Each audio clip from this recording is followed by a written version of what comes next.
sujet de l'absentéisme, effectivement, c'est un sujet sur lequel nous avions identifié cette problématique comme étant cause de dysfonctionnement parfois chez nous. Pouvoir échanger par rapport à ça, se rendre compte qu'effectivement on n'était pas les seuls à avoir cette problématique et puis on va dire cette dégradation de notre taux d'absentéisme sur ces 5 ou 6 dernières années.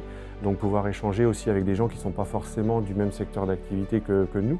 Parce qu'on se disait dans l'agroalimentaire, c'est peut-être là où c'est le plus difficile.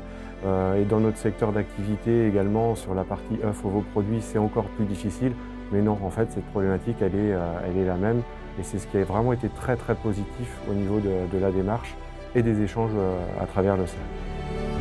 On avait la présentation de certains experts qui intervenaient sur des sujets précis et qui nous permettaient en fait d'avoir des réponses plus précises à nos questions et nos problématiques.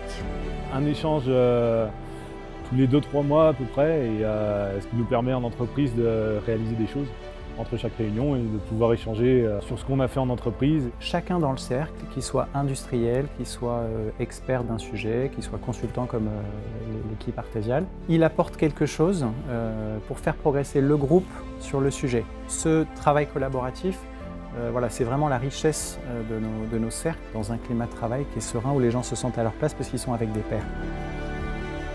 Après 4 demi-journées de rencontres, ce qui était super appréciable, c'est que les entreprises se connaissaient bien. Et donc il y avait une confiance mutuelle qui s'était créée. Et donc beaucoup plus de richesse encore dans les échanges qu'au début du cercle. Et donc le travail collaboratif qu'on a eu pendant la séance, il a débouché sur la formalisation après chaque séance de fiches outils.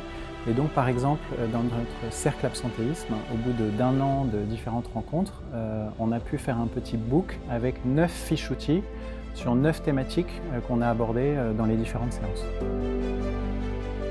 Ça donne toujours des idées, et la première bonne idée qui est rassurante, c'est de se rendre compte qu'on n'était pas si mauvais que ça sur un sujet sur lequel on échange rarement, puisqu'on n'a pas honte de ces problématiques, mais on n'a pas envie de communiquer sur l'absentéisme de son entreprise, qui est souvent un peu la conséquence, on l'a abordé toute la journée, de la cohésion, de l'ambiance, du bon management. Le fait de venir à la rencontre d'une équipe, de l'entreprise, de pouvoir visiter cette entreprise, ça c'est quelque chose que je trouve très intéressant. J'ai rencontré des personnes qui m'ont apporté des informations que je n'avais pas, et puis ça nous permet de rester dans un dynamisme. Après une journée comme ça, on a envie de repartir avec de nouveau des choses à faire, donc finalement c'est aussi ça qu'on recherche en venant à ces journées.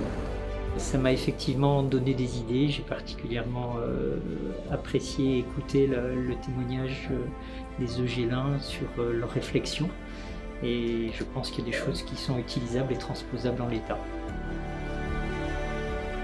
Les cercles de ce type, ça fait maintenant 3-4 ans qu'on en anime chez Artesia. Il y en a eu un sur la maintenance et le fait de pérenniser les équipes maintenance et les compétences maintenance, puisqu'on voit bien que c'est une problématique partagée par un grand nombre d'industriels. On a eu là en 2017 et 2018 un cercle sur l'absentéisme, là encore une problématique partagée par beaucoup d'industriels de l'agroalimentaire.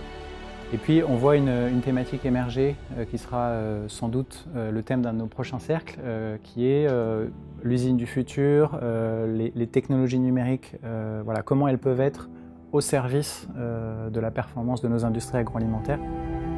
Et donc les industriels qui le souhaitent seront évidemment les bienvenus pour rejoindre ce cercle-là.